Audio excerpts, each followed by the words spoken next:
ഓഫീസിലിരുന്നാണ് Marxist വിരുദ്ധ രാഷ്ട്രീയത്തിന് അന്ത്യം കുറിച്ച് വി.കെ. നായനാരുടെ നേതൃത്വത്തിലുള്ള ഗവൺമെന്റ് 1980 അധികാരത്തിൽ വന്നത്.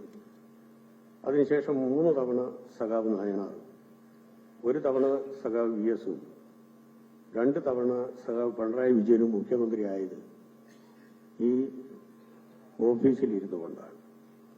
ഇന്ന് രാഷ്ട്രീയ ആശയ അടിത്തറകൾ ഫലപ്രദമായ രാഷ്ട്രീയ രൂപം നൽകിയ 4 പഠന കോൺഗ്രസുകൾക്ക് നാന്ദി കുറിച്ചത് ഈ കെട്ടിടത്തിൽ വെച്ചാണ്. അധികാര വികേന്ദ്രീകരണം, വികേന്ദ്രീകൃത ആസൂത്രണം, സമ്പൂർണ്ണ സാക്ഷരത, നവകേരള സൃഷ്ടി, ഈ ആശയത്തിന്റെ എല്ലാം അടിത്തറ പാകിയത് ഈ ഓഫീസാണ്. ചരിത്രത്തിലാദ്യമായി പിണറായി ഗവൺമെന്റിന്റെ ഭരണ തുടർച്ചയ്ക്കും ഈ ഓഫീസ് സാക്ഷിയായി. ഇടതുപക്ഷ ജനാധിപത്യ മുന്നണിയുടെ ഐക്യം പൂർവാധികം ശക്തിപ്പെടുത്തുന്നതിനും വർഗബന്ധത്തിൽ മാറ്റം വരുത്തി ഇന്നത്തെ നിലയിൽ LDF-നെ ശക്തിപ്പെടുത്തുന്നതിനും നിർണായക പങ്കുവഹിച്ച AKG സെന്റർ ഓരോ മലയാളിയുടെയും അഭിമാനത്തിന്റെ ഭാഗമാണ്. അതിന്റെ തുടർച്ചയാണ് പുതിയ ഓഫീസ്. LDF-ന്റെ 3ാം ഗവൺമെന്റ് യാഥാർത്ഥ്യമാകാൻ പോകുന്നത് AKG സെന്ററിന്റെ തുടർച്ചയായി ഇന്ന് ഉദ്ഘാടനം നിർവഹിക്കുന്ന പുതിയ ഓഫീസിനെ ഉപയോഗിച്ചായിരിക്കും എന്നുകൂടി ഓർമ്മപ്പെടുത്തുകയാണ്. അതാണ് പുതിയ ഓഫീസിന്റെ ചരിത്ര പ്രാധാന്യം. ഈ കെട്ടിടത്തിന്റെ പ്രത്യേകതയുമായി ബന്ധപ്പെട്ടുകൊണ്ട് ചില കാര്യങ്ങൾ സൂചിപ്പിക്കാൻ നിർബന്ധിക്കപ്പെടുകയാണ്. കെട്ടിട നിർമ്മാണവുമായി ബന്ധപ്പെട്ട് ഒരു പ്രത്യേക റിപ്പോർട്ട് ഇവിടെ അവതരിപ്പിക്കുന്നില്ല. ചില കാര്യങ്ങൾ എന്നോട് തന്നെ സൂചിപ്പിക്കാൻ ഇതിന് നേതൃത്വം കൊടുത്ത പ്രശസ്തനായ വാസ്തുശില്പി ആർക്കിടെക്ട് N. മഹേഷ് അഭ്യർത്ഥിക്കുകയുണ്ടായി. 9 നില കെട്ടിടം കൂടാതെ ഭൂമിക്കടിയിൽ 2 നില കെട്ടിടമുണ്ട്. 60,000 സ്ക്വയർ ഫീറ്റ്, 60ഓളം വാഹനങ്ങൾക്ക് ഒരേ സമയം പാർക്ക് ചെയ്യാനുള്ള സൗകര്യം.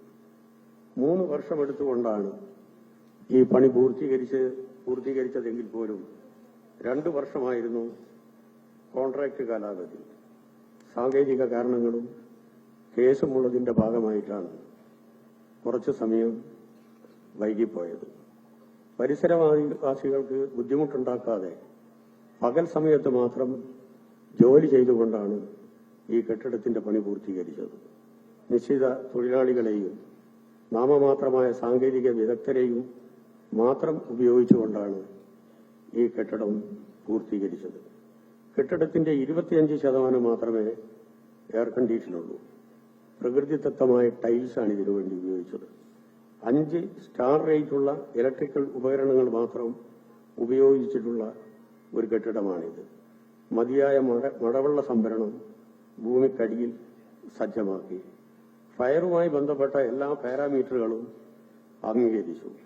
പരിസര പ്രദേശത്ത് തീപിടുത്തമുണ്ടായാൽ പോലും ഇവിടെ നിന്ന് വെള്ളം റീഫിൽ ചെയ്യാൻ സാധിക്കുമെന്നുള്ളതാണ് ഈ കെട്ടിടത്തിന്റെ ഒരു പ്രത്യേകത. ഇതുവഴി ഗ്രീൻ ബിൽഡിങ്ങിനുള്ള ഗൃഹ സർട്ടിഫിക്കേഷൻ 4 ലഭിക്കുന്ന കേരളത്തിലെ ആദ്യത്തെ കെട്ടിടമാണ് AKG സെന്റർ. ഇതോടൊപ്പം തന്നെ ഭിന്നശേഷി സൗകര്യം ഉറപ്പുവരുത്തിക്കൊണ്ടുള്ള കെട്ടിടമാണിത്. ഇവർക്ക് പ്രത്യേകമായ ടോയ്ലറ്റ്, പരസഹായമില്ലാതെ ബ്രെയിൽ ബട്ടൺ ഉപയോഗിച്ച് ലിഫ്റ്റ് ഉപയോഗിക്കാം, വീൽ ചെയർ സൗകര്യമുണ്ട്. പ്രത്യേക സംവിധാനങ്ങൾ അവർക്ക് വേണ്ടി ഇവിടെ സജ്ജമാക്കിയിട്ടുണ്ട്. ഇതിലുപയോഗിച്ച പെയിന്റ് VOC കുറഞ്ഞതാണ്. അതായത് രൂക്ഷമായ ഒരു ഗന്ധവുമില്ലാത്ത പെയിന്റാണ് ഇതിനു വേണ്ടി ഉപയോഗിച്ചത്. സർക്കാരിന്റെ കീഴിലുള്ള കോഓപ്പറേറ്റീവ് സ്ഥാപനമായ റബ്കോയാണ് മനോഹരമായ ഫർണിച്ചറുകൾ നിർമ്മിച്ചത്. യഥാർത്ഥത്തിൽ ആർക്കിടെക്ട് വിഭാഗം ഇതിനനുകൂലമായിരുന്നില്ല. പാർട്ടി സംസ്ഥാന സെക്രട്ടേറിയറ്റിന്റെ തീരുമാനപ്രകാരമാണ് റബ്കോയെ ഈ ചുമതല ഏൽപ്പിച്ചത്. പക്ഷേ ഫർണിച്ചറുകൾ കണ്ടതിന് ശേഷം ആർക്കിടെക്ട് ഇവരെ അഭിനന്ദിച്ചു എന്ന് മാത്രമല്ല, പുതിയ കെട്ടിടങ്ങൾക്കും ഹോട്ടലുകൾക്കും ഉപയോഗിക്കാൻ റബ്കോ ഇപ്പോൾ തയ്യാറായിരിക്കുകയാണ്. വലിയ ഒരു മാർക്കറ്റിംഗ് ആണ് ഈ കെട്ടിടം വഴി റബ്കോക്ക് ലഭ്യമാകുന്നത്. നാച്ചുറൽ കാർപ്പറ്റാണ് ഇതിനു വേണ്ടി ഉപയോഗിക്കുന്നത്. വീവിംഗ് കർട്ടൻ തുണി കണ്ണൂർ കാഞ്ഞിരോട് വീവേഴ്സിന്റേതാണ് ഇവിടെയുള്ളത്. എല്ലാ റൂമിലും ജല ഉപയോഗം ക്രമീകരിച്ചിട്ടുണ്ട്.